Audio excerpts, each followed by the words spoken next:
Cromedy is a dessert enthusiast at the award-winning women's-owned, minority-owned catering business Carolima's in West Ashley.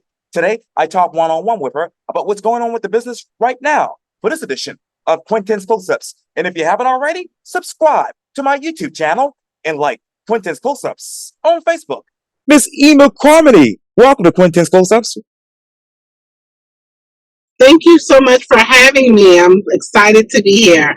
Oh, you're very welcome. You know, you are a well-known dessert enthusiast at Carolima's, which is a woman's-owned, minority-owned, low country food market and catering business in West Ashley.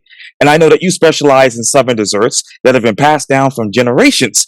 You also have an extensive background in baking and custom cakes for all occasions. Your ability in the kitchen is unmatched and requested from so many people from around the world for your sweets.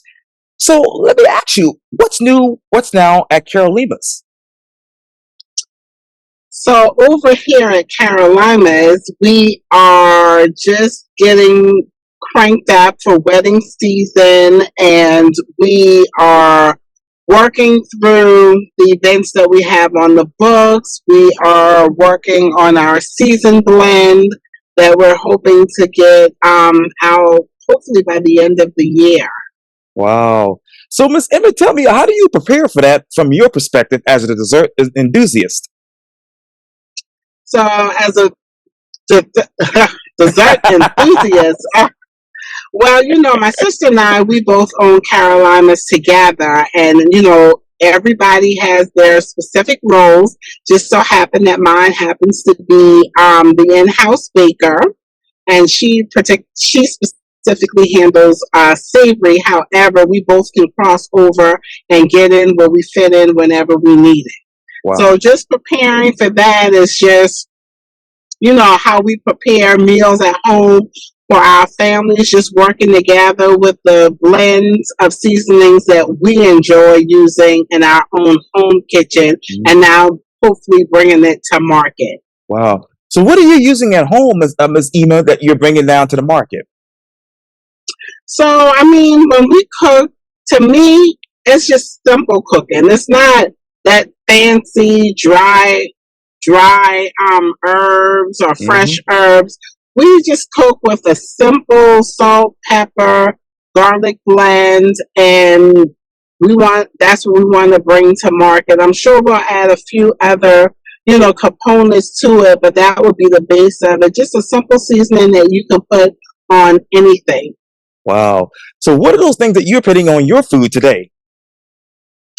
As I mentioned, I'm a fan of kosher salt. I'm a fan of granulated garlic, restaurant style black pepper, opposed to the finely ground black pepper.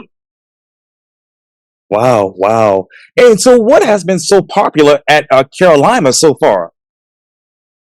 Oh, at Carolima's, our most popular menu is our Galagichi menu, and in that menu we serve Charleston red rice. Oh, yes. We do Southern fried chicken, where we make our in-house breader, macaroni and cheese, typically sauteed green beans, corn muffins, and of course our in-house made sweet tea. Yes, ma'am. Yes, ma'am. And with all those items you just mentioned, obviously wedding season is coming up. So how do you all prepare for that?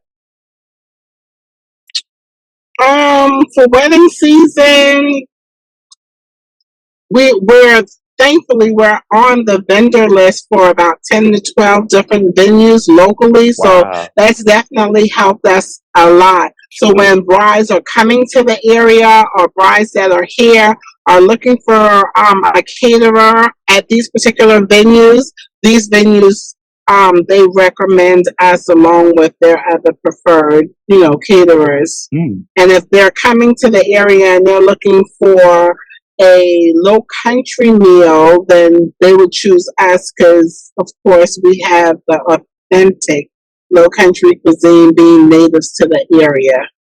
And so, Miss Ema, you talk about that. You know, I'm from Charleston. You're from Charleston. Your sister is as well. So, what's the biggest difference from the time that you all were growing up to now when it comes to low country cuisine? Whew. I mean, I think now it's getting more recognition, which is good. Sure. And I mean, it's just basically the foods that we grew up on. You know, the foods that we had at our Thanksgiving meals, the foods that we had at our family barbecues, the Sure. food that we had at birthday parties. Matter of fact, I was just talking to my daughter yesterday. We're having a pool party for her on Sunday, Ah, and I told her that we were just having hamburgers and hot dogs on the grill with chips and juice boxes because it's for kids, you know.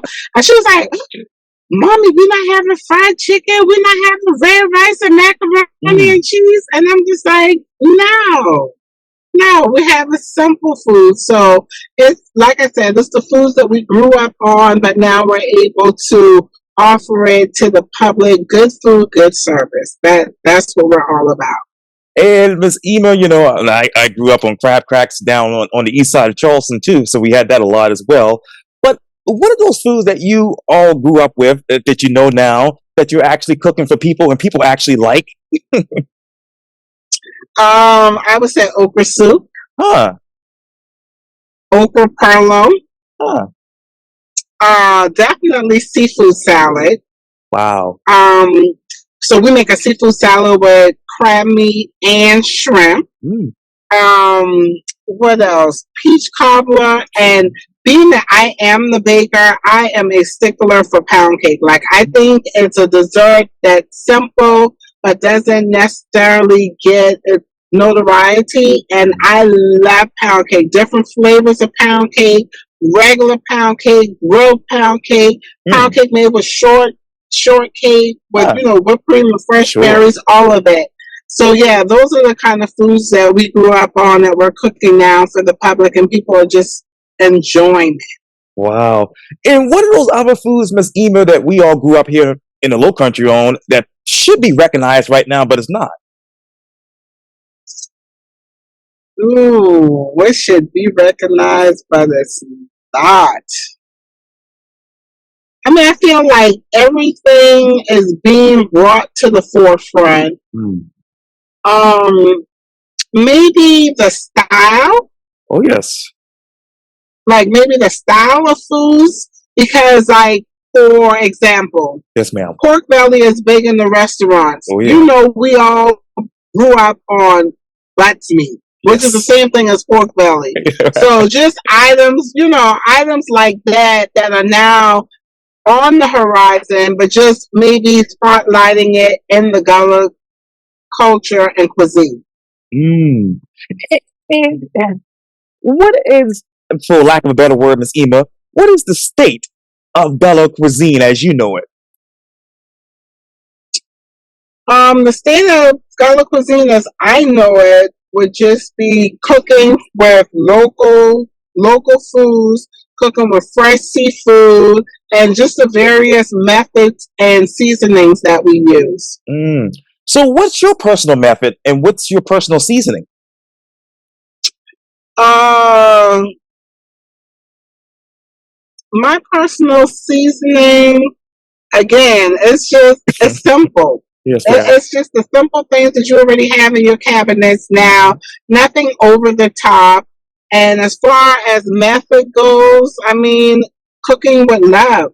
Mm. Mm. You talk about cooking with love, Miss Ema. So, with that, what else is missing from cooking and the Gullah cuisine? Um, what else is missing?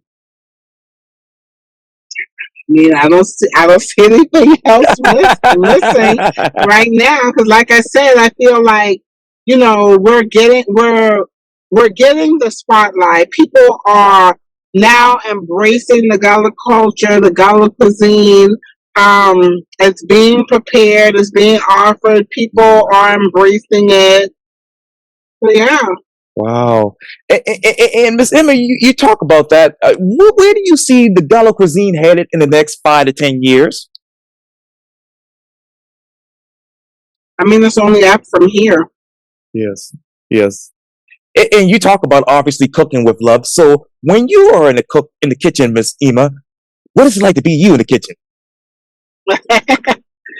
Oh, me, I mean, I got my music going, probably some Southern Soul, and I am full of love and enjoyment because it's my happy place. It Yeah. is definitely my happy place. So whether I'm cooking for my family or for an event, I put my all into it. Wow. So, and this is might be a crazy question, but what is it like cooking for your family versus cooking for the public? It's really no different Mm. other than a smaller batch. Yeah, But they yeah. get the same quality food that my family receives. So at Carolinas, we prepare the same quality food for our events that we prepare for our families. Mm. And so, over the past 6 months, Miss Ema, how many events have you all prepared for as far as catering to people? Over the past 6 months, we've probably done about 25 to 30 events Ooh, minimum. Jesus. Wow, that's a lot. Uh, Yeah. And, going with the catering, Miss Ema, where else do you want to cater to next as far as events and businesses? so as I mentioned, working on the seasoning blend, we want to possibly wait this market out and Yes. come up with a new concept. Yeah. That's what we were working on pre-COVID, and then Mm. COVID Yes, happened, ma'am. and so we may go back to that idea depending on how the market, Oh, yeah. you know, pans out. Mm. And yeah, Wow. So tell me, take me into the dining room, Miss Ema. What is that experience like at your restaurant? we don't have a restaurant; it's just a catering kitchen. We just do events, so catering events, so weddings, social events, corporate events. We do a lot of corporate events with Wow. our partners. Wow. So as I mentioned, Yes, it's ma'am. good food and good Yeah. service. Good We service. treat everybody like family. Yeah. Yeah. That is really, really amazing. Well, Miss Ema, I want to thank you so much for your time here on Quintin's Close-Ups, and I hope to get you back on soon. Okay, yeah, definitely. Look forward to hearing from you and I wish you well. Likewise, thank you so much.